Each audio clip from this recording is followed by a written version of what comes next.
The Whispering Room. I never expected a simple business trip to change my life, but everything that happened after that night still haunts me, even now, months later. I can feel the memories crawling under my skin every time I think about that hotel, that room, those whispers. It started on a snowy Thursday evening. I was driving through the mountains on my way to meet a client early the next morning. The storm hit faster than expected. Heavy snow swallowed the road, turning the world pale and silent. My car struggled up the last hill, and I knew I needed to stop somewhere for the night. That's when I saw the sign, Hillcrest Inn, vacancies. It didn't look like much from the outside. Old, wooden, half buried in snowdrifts, but the warm light leaking from its windows felt like a lifeline in the cold darkness, so I pulled over and went inside. The lobby was warmer than I expected, but strangely quiet. No guests, just a fireplace and an old reception desk. Behind it stood a thin woman in her late 50s. She gave me a slow, polite smile, though her eyes looked exhausted. When I told her I needed a room, she hesitated for a moment, then checked her book. Her voice was soft when she spoke. "You'll be in room 213. She paused, as if she regretted the words the moment they left her mouth. I didn't think anything of it then. I was too tired to care. But as she handed me the old metal key, she said something that unsettled me. "If you hear anything strange tonight, just come downstairs. Don't try to investigate." I asked what she meant. She didn't answer. I brushed it off. People in small mountain towns could be a little superstitious. Maybe the hotel had thin walls or old pipes. Maybe she didn't want guests complaining. The hallway leading to my room was dim, colder than the lobby, and strangely quiet. My footsteps sounded too loud, echoing off the old patterned walls. The carpet felt uneven beneath my shoes, like the floor was shifting ever so slightly. Room 213 was at the end of the hallway. The key resisted when I turned it, almost like the lock didn't want to open. The moment the door swung inward, a wave of cold air hit me, much colder than the hallway. I stepped inside and flipped the light switch. The room looked normal enough, at least at first glance. A bed, a desk, a window showing the dark, snowy street below. But something felt wrong. The air felt heavy, like I needed to push through it. I tried to shake off the feeling. I showered, changed into a t-shirt, and sat on the bed. I pulled out my laptop to review notes for the presentation, but my focus drifted. It was too quiet. Not peaceful quiet. An unnatural silence, as if the room was absorbing sound. Around 1:30 a.m., when I finally turned off the lamp and tried to sleep, I heard the first whisper. A soft voice, right next to my ear, close enough that I felt breath on my skin. I sat up instantly, heart pounding, scanning the dark room. Nothing, just the faint glow of snow outside the window. I lay back down, telling myself I imagined it. A few minutes later, I heard it again. This time, clearer. "Don't look at the walls." I froze. My entire body tightened. I turned on the lamp, got out of bed, and looked around the room. Silence. Emptiness.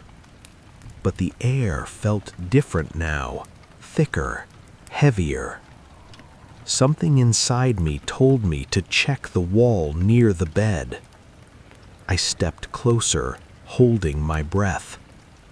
At first, I thought the wallpaper was just old and uneven, but as I stared, I noticed something moving beneath the surface, a slow ripple like something sliding underneath.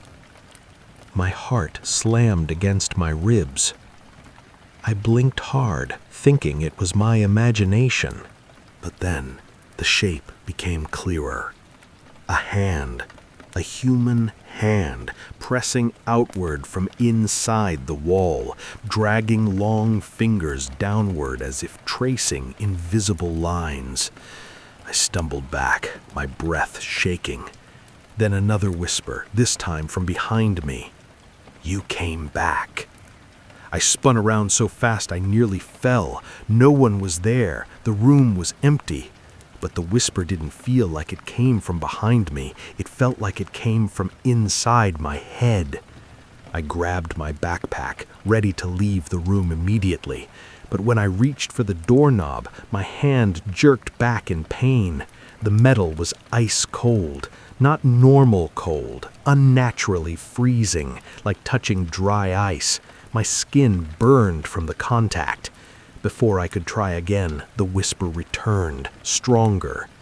"You shouldn't have returned." Returned? I had never been here before. My breathing grew shallow. The air felt thinner. The whispers multiplied, layered, overlapping, like dozens of voices speaking at once. Men, women, children, all whispering fragments of sentences I couldn't fully understand. I backed away from the door, shaking, as the room grew colder and colder. Then, the lights went out. Total darkness swallowed me. Not a single glimmer from the window, not even the glow of my phone screen. I couldn't see anything. The air felt heavy, pressing against me. I heard slow breathing coming from the corner of the room, deep, ragged, wet. Each inhale made the hairs on my arms rise. Each exhale brushed my skin like a cold draft. I could feel it moving closer. My hands trembled uncontrollably as I fumbled for my phone. When I finally unlocked it, the light revealed a tall, thin figure standing just a few steps away from me. Its face was blurred, smeared like a painting ruined by water. Its limbs were too long, too narrow. Its posture was wrong, slightly tilted, like it didn't know how to stand like a human. The thing took a slow step toward me and whispered right into my mind, "You opened the door." I didn't think. I didn't breathe. I just ran. The door opened this time, swinging inward as if someone invisible had pulled it. I sprinted down the hallway, my footsteps pounding. The whispers followed me, swirling like a storm around my head. I didn't stop running until I burst into the snowy street outside. I didn't look back, not once. By the time morning came, I had convinced myself it was a hallucination from exhaustion, but when I returned to the hotel with a police officer later that morning, something didn't make sense. The entire hallway where room 213 should have been was boarded up. Old wooden planks, warning signs, chains. The manager insisted that no guests had stayed on that floor for years, that the whole floor was unsafe and closed, that no keys existed for those rooms anymore. When I showed her the key, her face went pale. She whispered, "That key was destroyed. It should not exist." I asked her what happened to that room. She looked around carefully as if no one could hear, then spoke in a trembling voice. "The walls remember." And she refused to say anything else. I left that town before sunset, but the whispers didn't leave me. Even now, I hear them sometimes, late at night, when the room is silent, right next to my ear. And they always say, "Don't look at the walls." After I left that hotel, I drove for hours without stopping. My hands were shaking on the wheel, and every shadow on the side of the road made me flinch. I didn't even turn on the radio. I didn't want any sound, any whisper to confuse me. When I finally reached a bigger town, I stopped at a diner, sat in the back corner and ordered coffee, but I couldn't drink it. My hands were trembling too much. I kept looking around at the people eating breakfast, laughing, living their normal lives. None of them knew what it felt like to have something breathing in the dark just inches from your face. I tried to convince myself it was all in my head. I was tired, I was stressed, I wasn't sleeping well. People hallucinate when they're exhausted, right? But then, something happened that made me realize it wasn't exhaustion, it wasn't stress, it wasn't imagined. When I went to pay for my coffee, the waiter glanced at the room key sticking out of my pocket, the old tarnished metal key with the number 213 carved into it. He froze. "Where'd you get that?" he asked quietly. I told him it was from the hotel outside town, Hillcrest Inn, near the woods. He didn't say a word. He just took a step back as if I had shown him a weapon. Finally, he whispered, "They closed that place years ago." I repeated what the hotel manager told me. He shook his head firmly. "No. Not just that floor. The whole place. After what happened in that room, they closed the entire building. Nobody stays there. Nobody works there." I felt my pulse spike. "What happened in that room?" I asked. He looked away and said he didn't want to talk about it. But the way he kept glancing at the key, the fear in his face, told me everything I needed to know. Something was terribly wrong with that place. I went back to my car and threw the key into the glove compartment. I didn't want to look at it anymore. In fact, I didn't want to think about any of it ever again. I tried to live normally after that. I went to my meeting, finished the job, drove home, and tried to convince myself to forget. But I couldn't forget. Not when the whispers followed me. It started with faint sounds late at night, like soft breaths behind my door. Then whispers just on the edge of hearing, the kind that make you freeze because you can't tell if someone is standing behind you or if your mind is playing tricks. A few nights later, it got worse. I woke up at 3:11 a.m., the exact same time I woke up in that hotel room. I don't know how I knew the time immediately, even before looking at the clock. I just felt it. I sat up slowly and listened. There was no sound at first, just the usual stillness of my room. Then I heard it. A faint tap, then another. Then a slow dragging along the wall beside my bed. My blood ran cold. I knew that sound. I heard it in room 213. The wall breathing. The wall moving. I turned on the lamp, heart pounding. For a moment, everything looked normal. Then I saw it. The wallpaper near the corner was shifting slightly, almost unnoticeably, like something was brushing the surface from the inside. I blinked. The movement stopped. I told myself I was imagining it. I turned the light back off. But the second the room went dark, a whisper came right beside my ear. "You brought it home." I froze. I couldn't move. My entire body locked up. For several seconds, I couldn't even breathe. When I finally scrambled for the lamp, my hand hit the nightstand and knocked the lamp over. The room remained dark. The whisper came again. "You opened the door." I jumped out of bed, ran into the hallway, and flipped every light on in the house. I stayed awake until sunrise, sitting on the couch, staring at the walls, waiting for something, anything to move. Nothing did. But I didn't sleep the next night, or the night after that. I was terrified of what would happen if I closed my eyes. A week later, something new started happening. Something worse. Objects in my apartment began shifting positions. Small things at first. My keys, a glass, a book. Then one morning I found the key to room 213, not in the glove compartment where I left it, but on my nightstand, right beside my pillow. I didn't touch it. I didn't even want to breathe near it.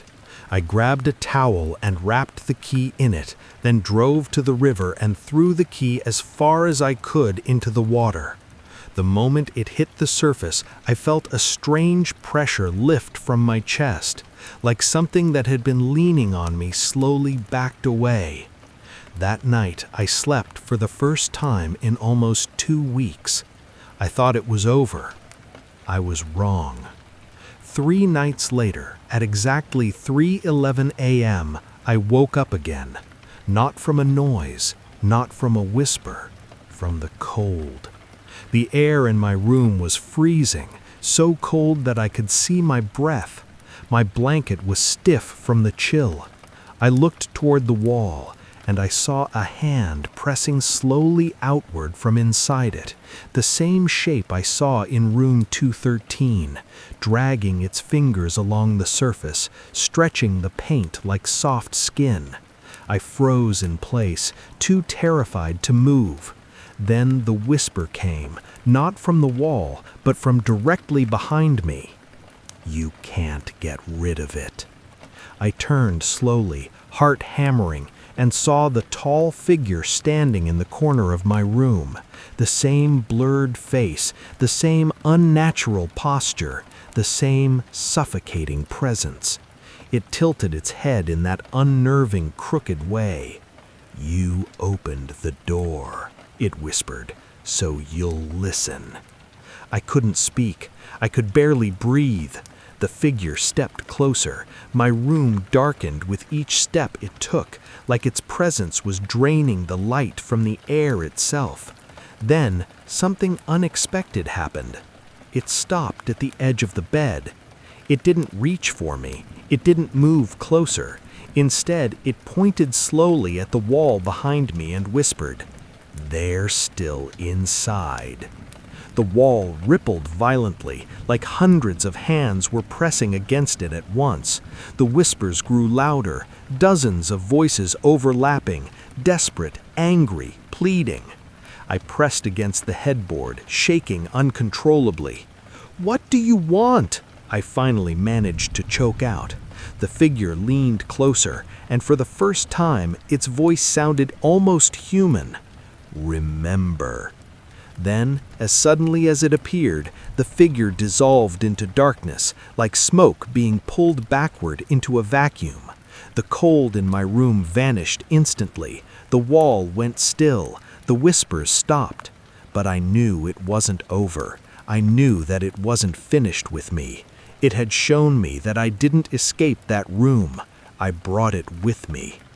Every night since then, at exactly 3:11 a.m., I wake up without knowing why. Sometimes there's nothing unusual. Sometimes the room is freezing. Sometimes I hear faint tapping behind the wall. And sometimes I hear the whisper. Soft, close, right next to my ear. Don't look at the walls.